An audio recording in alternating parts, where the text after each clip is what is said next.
Bonjour tout le monde, j'espère que vous allez bien. Aujourd'hui, on se retrouve pour une toute nouvelle vidéo qui aura pour sujet suivant. Encore une fois de plus, les contradictions dans les évangiles. Mais, avant toute chose, je vous demande s'il vous plaît d'être ouvert d'esprit. Qui plus est, de faire preuve de bon sens. Car vous ne pouvez tout simplement pas appeler la Bible un livre saint, alors que dans cette dernière réside pléthore de contradictions. Par conséquent, je vous invite à vous poser les bonnes questions, qui plus est, à peser le pour et le contre.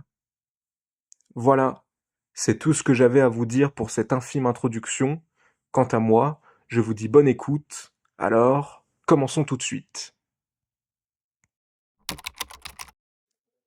Première contradiction.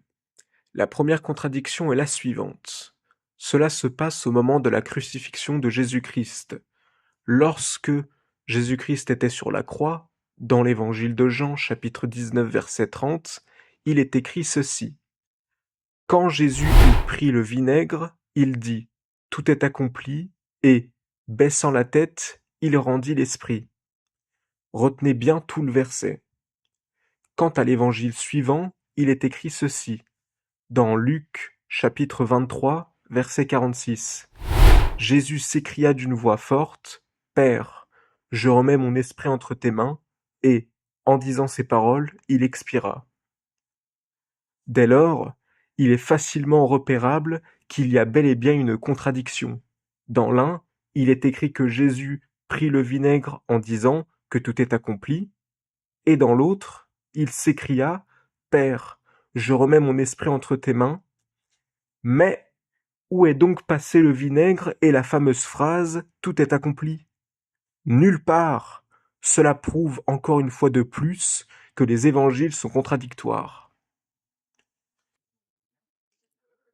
Deuxième contradiction. La seconde contradiction est la suivante. Est-ce que celles qui étaient parties voir le sépulcre ont-elles décidé de le dire ou non de ce qui s'était passé? Mais aussi, si elles l'ont dit, quel est le facteur pour lequel elles ont dit ces choses qui leur est arrivées? Alors, voici les évangiles en question. Dans Matthieu chapitre 28 verset 8, il est écrit ceci. Elles s'éloignèrent promptement du sépulcre avec crainte et avec une grande joie, et elles coururent porter la nouvelle aux disciples.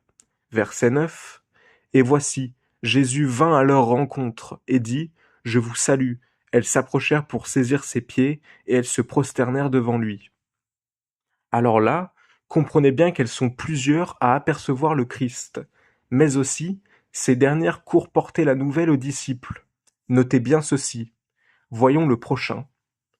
Dans l'Évangile de Marc, chapitre 16, verset 8, il est écrit ceci.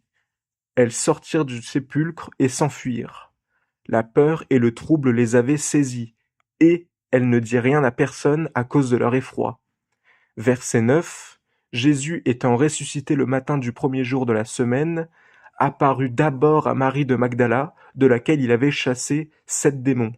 Verset 10. Elle alla en porter la nouvelle à ceux qui avaient été avec lui et qui s'affligeaient et pleuraient.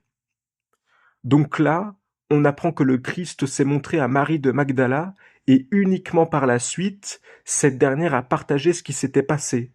Intéressant. Voyons le dernier maintenant. C'est dans l'évangile de Luc, chapitre 24, verset 9. Il est écrit ceci.